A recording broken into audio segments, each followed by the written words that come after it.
پر پھیلوں اگر کبھی تو سمٹتا نہیں ہوں میں. Madam Rabia Bajwa, vice president Lahore high court bar association Lahore. Honourable president madam Rasna Javed Iqbal صاحبہ، محترم وائس چیئرمین صاحب، محترم چیئرمین ایگزیکٹو کمیٹی، محترمہ بشرا قمر صاحبہ، حفظہ صاحبہ، میری میڈم فردوس بٹ صاحبہ، میری تمام بہنیں شبانہ صاحبہ، خالدہ صاحبہ، آمنہ صاحبہ، باقی شہروں سے آئے سبینہ صاحبہ، کس کس کا نام لوں؟ آپ سارے ہی میری قوت ہے، آپ سارے میری طاقت ہے. میں آپ کے جدوجہد کو سلام پیش کرتی ہوں. میں نے بات تو اور کرنی تھی لیکن ایک چیز کا ذکر بہت ضروری ہے. ابھی میڈم فردوس بٹ صاحبہ جو ہیں، مجھے یاد ہے مکلا تحریک کے اندر جب محترم صدر صاحب ہمیں چھوڑ گئے تو پھر ہم نے میڈم کی قیادت میں، میڈم ہماری صدر تھی اور ہم نے ان کی قیادت میں زنانہ وار مقابلہ کیا تھا.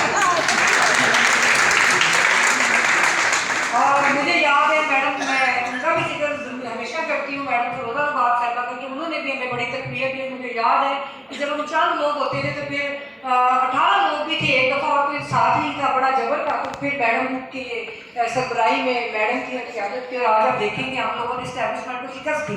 دنیا کی تاریخ میں پہلی جدوجہد ہے جو ورکنگ کلاس نے کی اور اس نے اسٹیبلشمنٹ کو شکست دی. بعد میں کیا ہوا، کس طرح ہوا، اسٹیبلشمنٹ نے ہمارے ساتھ بعد میں کیا کیا، یہ علیحدہ کہانی ہے، لیکن وہ ہماری بہت بڑی کامیابی تھی. اب آج کا جہاں تک تعلق ہے کہ بہت میں رشتہ لودھی صاحبہ جس طرح وہ ہماری قیادت کر رہی ہے پنجاب بار میں، وہ یقیناً ہمارے لیے فخر ہے، بہت کوآپریٹو ہے. اور مجھے فخر ہے کہ ایسی پازیٹیو ذہن والی خاتون ہمارے ساتھ موجود ہے، لیڈر ہے ہماری، اور ان کے ساتھ مل کے انشاءاللہ ہم آگے کام بھی کریں گے. تو جو اکنامک امپاورمنٹ آف خواتین ہے، یہ بہت امپورٹنٹ چیز تھی جس کے اوپر بات ہونی چاہیے تھی. ہم لوگ عموماً اس ٹاپک پہ ہم لوگ شاید بات نہیں کرتے اور طرف ہم نکل جاتے ہیں. تو میں یہ سمجھتی ہوں کہ عورت کی جو معاشی خود مختاری جب تک نہ ہو اس وقت تک عورت کی آزادی نامکمل ہے. اور عورت کی جو معاشی اکنامک امپاورمنٹ ہے اس کے اندر جو بڑی بنیادی چیز ہے وہ یہ ہے کہ آپ کا جو ایک ایکول اپرچونٹیز کا حق، آپ کی فیصلہ سازی کا حق کہ آپ کیا کرنا چاہتی ہیں، آپ کس پروفیشن کے اندر کام کرنا چاہتی ہیں، یہ آپ کا بنیادی حق ہے کہ یہ فیصلہ صرف آپ نے کرنا ہے. اور دوسری بات یہ کہ جو ہمارے اگر سماج کے اندر دیکھیں تو عمومی طور پہ خواتین کو وہ اپرچونٹیز حاصل نہیں ہوتی. ایکول اپرچونٹیز کے حصول جو ہے وہ ایک ہمارا بڑا بنیادی چیلنج ہے. آپ دیکھیے ہر طرف جو ہے ایک مطلب ہمیں بڑا اپنا دورہ، اب جو ساری اسٹرگل کر کے آئی ہیں، ہمیں ڈبل اسٹرگل کرنی پڑتی ہے، 2 بیریئرس کراس کرنے پڑتے ہیں. ایک تو پروفیشنلزم کے جو چیلنجز ہوتے ہیں اس کے حوالے سے، اور ایک تو جینڈر بیسڈ ہوتے ہیں. تو ہم اس کو شکست دے کے پھر اس سماج میں ہم اپنی جگہ بناتے ہیں. لیکن یہ بڑا اچھا لگتا ہے کہ بڑے آنر اور بڑی عزت کے ساتھ ہم سب لوگوں نے اپنے آپ کو منوایا.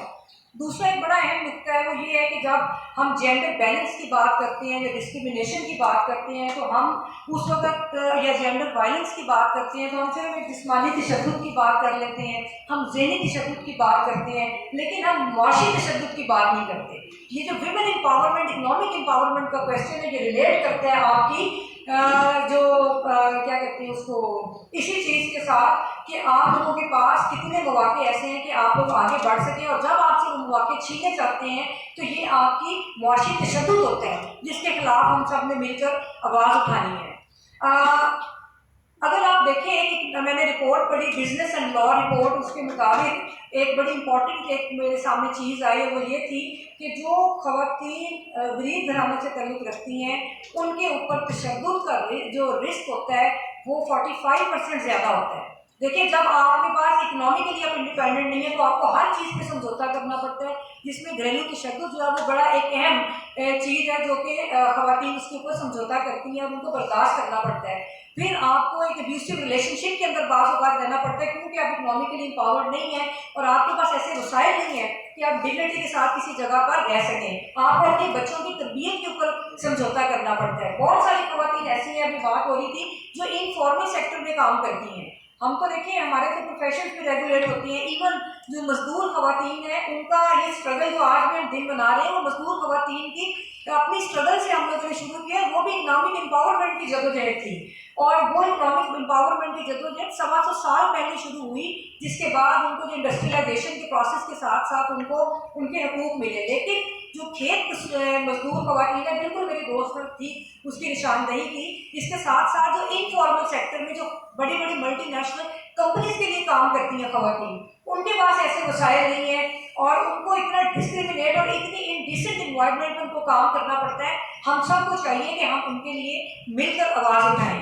अब 2 साल पहले मैंने हाई कोर्ट बार में, अगर मैं मुतला खवातीन की बात करूँ तो 2 साल पहले गालिब मकसूद भुट्टर साहब मेरे भाई जो थे वो सदर थे हाई कोर्ट बार के, हमने विमेंस डे सेलिब्रेट किया था। उसमें हाउस ने करारदाद मैंने पेश की थी, आप सब बहनों ने वो मंजूर की थी और वो करारदाद ये थी कि जुडिशरी के अंदर कॉन्स्टिट्यूशन पोस्ट के साथ जो पाकिस्तान के अंदर एडवाइजरीज हुए हैं उन सब के अंदर खवातीन की 33% रिप्रेजेंटेशन होनी चाहिए। तो हम उसके खिलाफ भी आवाज़ उठाएंगे, हम उसके खिलाफ भी जदोजहद करेंगे और हम चाहेंगे कि मेरिट में जो हमारी बच्चियां आ रही हैं, बहुत टैलेंट है हमारी बात के अंदर, लेकिन हमारे पास वसाइल नहीं है। तो हम वो विमेन कॉकस जो है, हम लोग मिलके वो विमेन कॉकस बनाएंगे। मैडम नासरा हमारी रहनुमाई करेंगी, मेरी बड़ी बहन मैडम फिरदौस भट्ट साहिबा जो है वो हमारी रहनुमाई करेंगी और हम उस कॉकस को लेके चलेंगे और हम उसको आगे बढ़ाएंगे। लाहौर रबिया, ज़रूर आपके बड़े अच्छे सजेशंस हैं, इसके ऊपर हम डिटेल में मैडम बुशरा से रिक्वेस्ट करेंगे, डिटेल में किसी दिन सीटिंग करेंगे, एक मीटिंग रखेंगे और हम एक जॉइंट मीटिंग के दौरान इन चीज़ों को डिस्कस करके इसमें से कोई ना कोई पॉजिटिव सोल्यूशन ज़रूर निकालेंगे। अब मैं जिस अजीम शख्सियत को यहाँ माइक पर ज़हमत कलाम देने जा रही हूँ, वो किसी तारुफ की मोहताज नहीं, उनके लिए कुछ भी नहीं कहूँगी, सिर्फ नाम दूँगी और दिल से उनका सब एहतराम करते हैं। ऑनरेबल मैडम जस्टिस रिटायर्ड नासरा जावेद इकबाल, जो कि हमारी former president Lahore high court bar association भी हैं, हमारी लीडर भी हैं, हमारी बड़ी भी हैं, उनसे मेरी रिक्वेस्ट है कि kindly please come on the mic and say a few words for us. Madam justice retired Nasra Iqbal.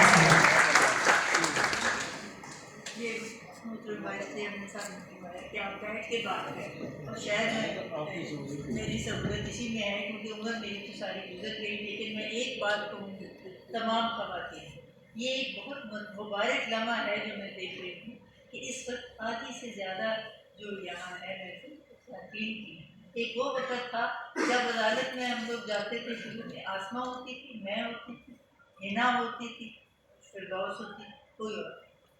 एक वो वक्त ये था, लेकिन अब मैं देखती हूँ माशाल्लाह कितनी सारी ख़वातीन आई और थोड़ा सा मेरा भी हिस्सा है किरदार के। मैं 36 साल से कानून पढ़ता हूँ, तो शुरू में कोई मेरी क्लास में लड़की होती नहीं, किस तरह की क्लास है, सब मर्द जो है ना, इनकी इजारादारी है कानून के शोबे पे। और ये ठीक अमेरिका में भी आप जानिए कि अदालतों ने औरतों को कानूनदान के तौर पे पेश होने की इजाज़त मिली 1970 की दिहाई, और यही हाल हमारा था। यहाँ किसी को दाखिल ही नहीं होने देते थे, मैंने तो प्राइवेटली किया था और 2 साल का शुक्र है LLB का, तो फटाफट डूब भी गया। उसके बाद हुई तो जब मैं हार्वर्ड गई हूँ और वहाँ पे 2020 में उन्होंने सेलिब्रेट किया, celebrating 50 years of women eight Harvard law school, तो तब मैंने देखा कि हमारे और उनमें तो ज़्यादा फर्क नहीं है, जहाँ तक कि औरतों का किरदार है या पेशरफ्त है इस शोबे में। और जून बेडर गिन्सबर्ग उनकी बहुत मशहूर सुप्रीम कोर्ट की जज थी, और वो जिस वक्त डिग्री लेना चाह रहे थे कानून की, हार्वर्ड लॉ स्कूल में दाखिल नहीं करता था, कोलंबिया जाकर उन्होंने डिग्री ली, फिर वो वापस आए तो किसी चेम्बर में कोई औरत के तौर पर उनको रखते ही नहीं थे जूनियर, तो बड़ी मुश्किल से और सबको से पहले मेरा ख्याल टाइपिस्ट के तौर पे लॉ फर्म में गई और फिर आखिर में देखे उन्होंने मार्का मार लिया और वो पहुंच गई सुप्रीम कोर्ट की ऑफ द यूनाइटेड स्टेट्स, और उनकी सबसे मशहूर जज तो मैं समझती हूँ कि हमारे लिए भी अल्लाह ताला ने और हमारे माशरे ने ये मौके फराहम किए। 5 जजेस पहली दफ़ा बने और मैं सब क्रेडिट बेनज़ीर जिस वक्त तो पहली खातून बनी हमारी वज़ीर आज़म, और तमाम मैं समझती हूँ इस्लामी ममालिक में वाहिद पहले वही आए थे। उसने कहा मेरे पास इतनी अक्सरियत नहीं कि मैं कवानीन में ज़्यादा तब्दीली लाऊँ, लेकिन जिस जिस शोबे में औरतों को इम्तियाजी सलूक होता है मैं चाहती हूँ वहाँ पर पूरा करूँ। तो उसने 5 ख़वातीन जजेस आला दिया में लाई, और हमारे पास बलूचिस्तान में कोई खातून इतनी एक्सपीरियंस नहीं है जिसने लॉ में किया हो, कुछ भी उसको बनाया जा सके। और देखें फिर कि उसने फितरत के पहली खातून चीफ जस्टिस के ऊपर किस तरह के वो बलूचिस्तान देखिए कि सुप्रीम कोर्ट में कोई हाँ नहीं है देखिए चीफ जस्टिस। और आप देखिए कि हमारे पास आयशा मलिक कोई आने नहीं देता था सुप्रीम कोर्ट में फालतू किस 2 दफा उनका नाम गया और बड़े करोड़ों से और हम सबकी सपोर्ट से। और मैंने तो सबको कहा कि तुम सारे मेरे शागिर्द रह गए। Vice chairperson madam Farah Ejaz sahiba को कि आपको हमारे दरमियान मौजूद हैं। मैडम बहुत शुक्रिया आपका।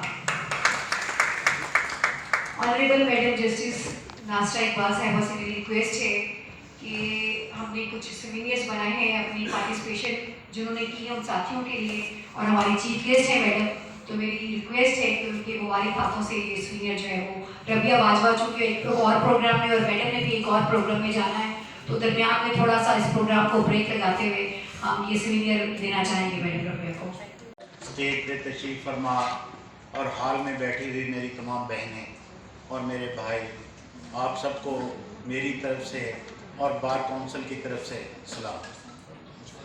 चूँकि मेरा तकरीर के लिए तो मुझे वक्त ही नहीं दिया गया, मुझे तो सिर्फ आपका शुक्रिया अदा करने एहतराम के साथ बहन की तरह ट्रीट करें, तो इसलिए ये भी हमें प्रॉपर रिस्पेक्ट भाइयों की तरह देती है। तो ये आज खसूसी मुबारकबाद की मुस्तहिक है और इनकी पूरी कमेटी मुबारकबाद की मुस्तहिक है कि इन्होंने एक इंतहाई अहम मौजू उसका इंतखाब किया और आज का ये सेमिनार मुनक्कद करवाया। तो मैं मैडम फराह एजाज साहिबा यहाँ पे बैठी हुई हैं, हम भी इनके सपोर्टर हुआ करते थे, इनके मियाँ साथ आते थे, तो ये तारफ़ उस वक्त यही करवाती थी कि मैं मिर्ज़ा एजाज साहब की बेटी हूँ, लॉयर से डॉक्टर हूँ। और इनका एक अपना अंदाज था, जब जिस कमरे में ये जाती एक फूल गुलाब का वो लिपटा होता था, उस वक्त नई उस वक्त इंट्रोडक्शन थी कि आपको आम तौर पे दिया जाता है, पेश किया जाता है, हर वकील को एक फूल उसके चैम्बर में ये गिफ्ट दिया करती हैं। कईयों ने कहा कि हमारी बेटी हैं, किसी ने कहा बहन है, तो अल्लाह ताला ने इनको कामयाबी दी। तो आज तक उसके बाद इन्होंने ऐसा दम किया कि ये सीट किसी और फीमेल के हिस्से में नहीं आने, ताकि ये चाहती हैं